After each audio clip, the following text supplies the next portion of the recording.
Yo, what's going on, guys? And welcome back to Nick Games. Today we're going to be talking about the AOE build and rotation, and basically an overall guide on how to play the Nether Portal build in AOE situations.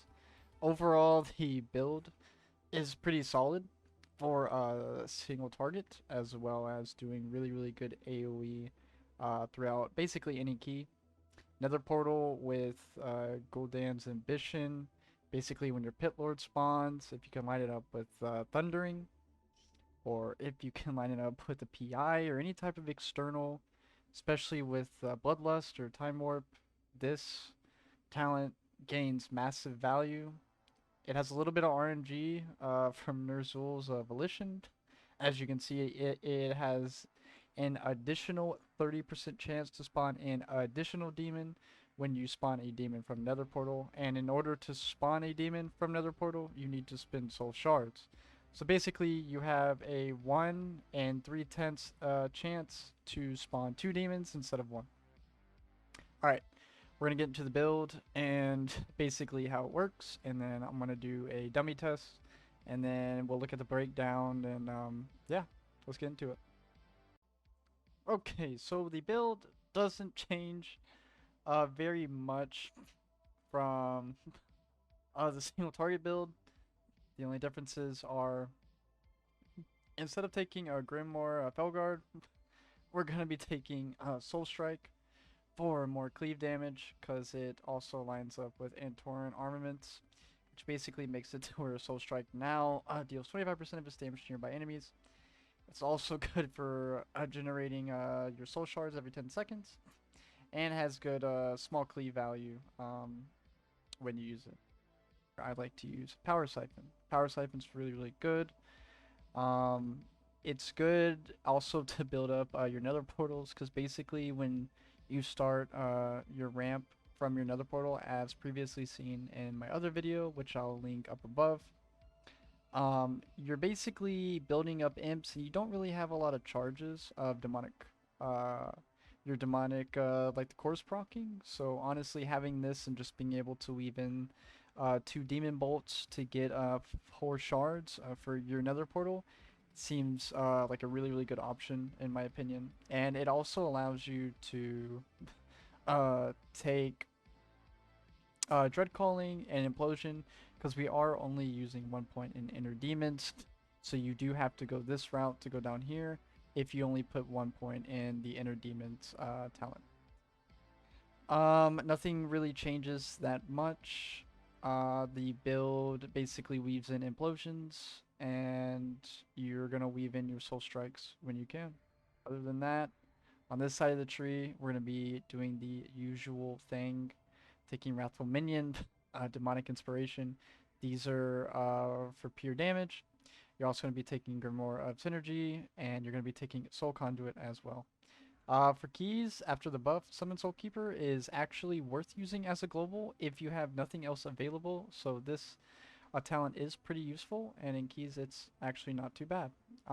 Like I said, if you don't want to use these and you don't really care about like the 1% overall gain from this, you can throw your points anywhere else. You can throw it in Grim Beast, Soulburn, um, Teachings of the Satyr, Fell Pact, Banish, Shadow Fury, anything like honestly works.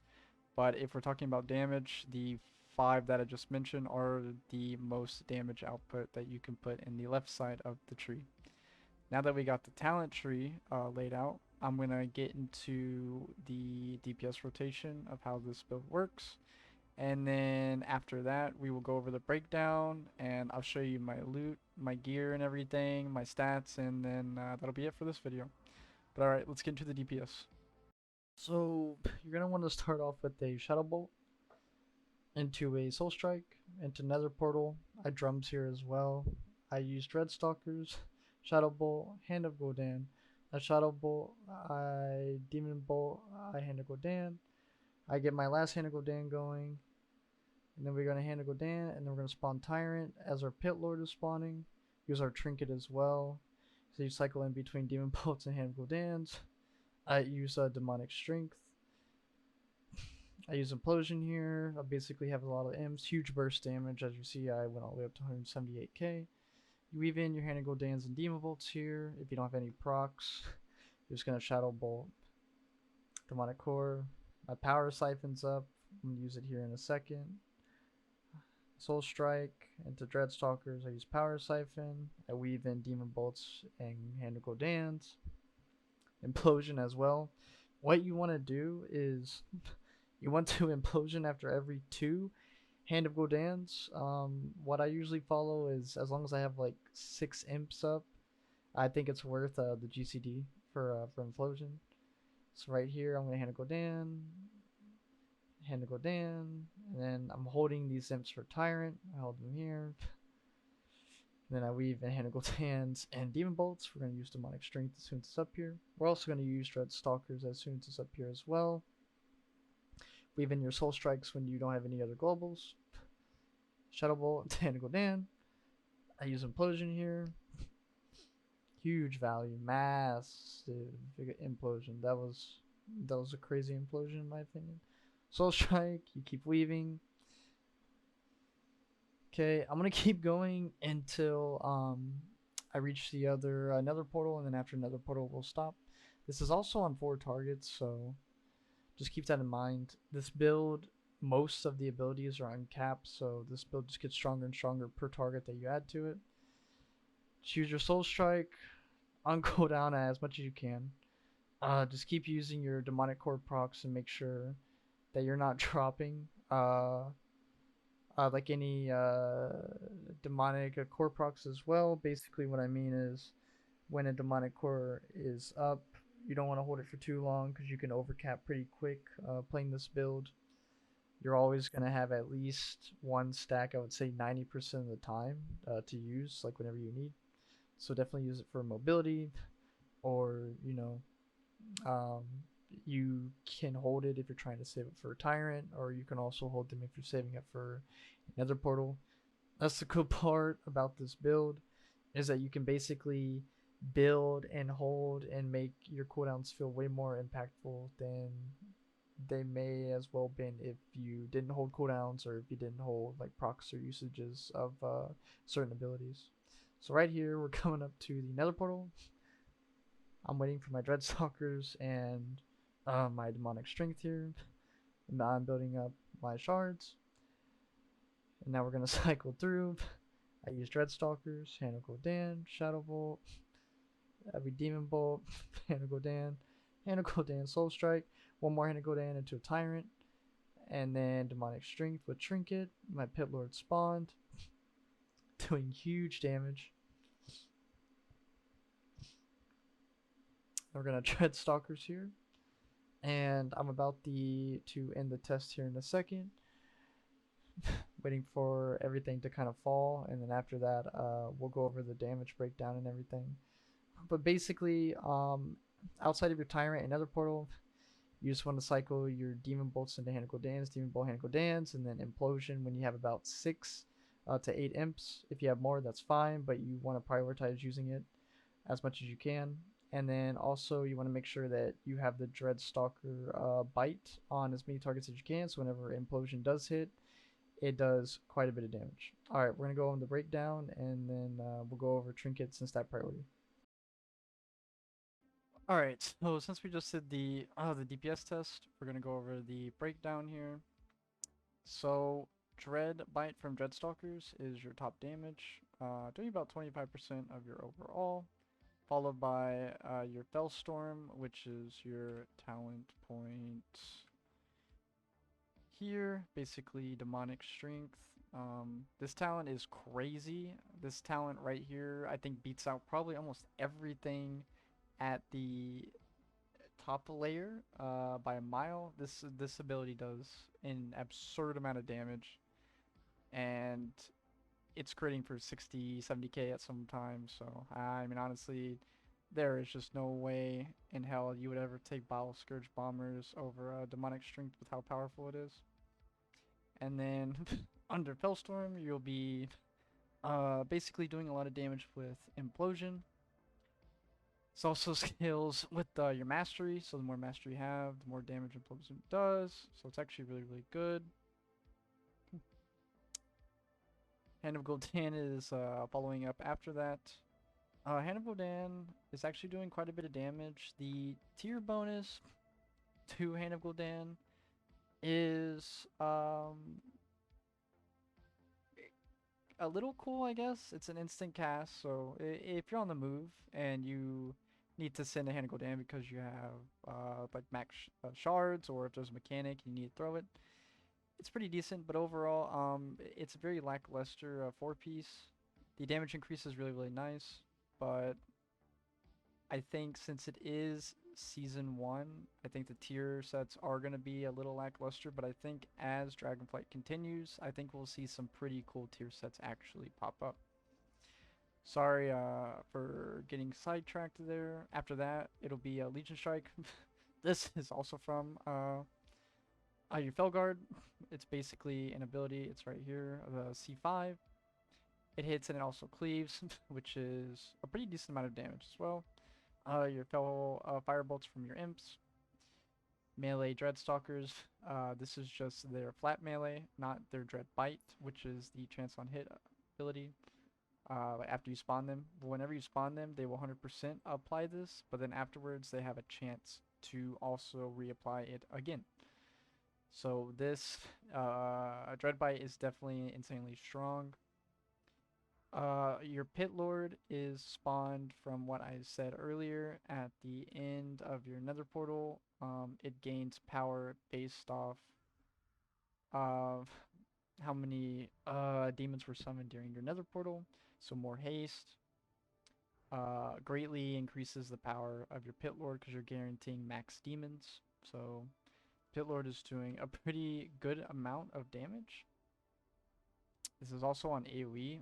If we were to look at a like a key scenario, like in the Algathar Academy that I did the other day, which I will leave a link to up above here. The single target damage from Pit Lord is absolutely crazy. If you can line it up with Thundering, PI, Lust, Blessing of Summer, this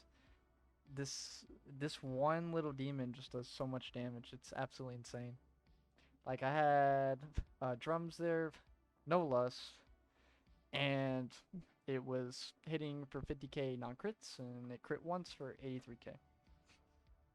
Demon Bolt is 2.8%. Melee from your Felguard is about 2%.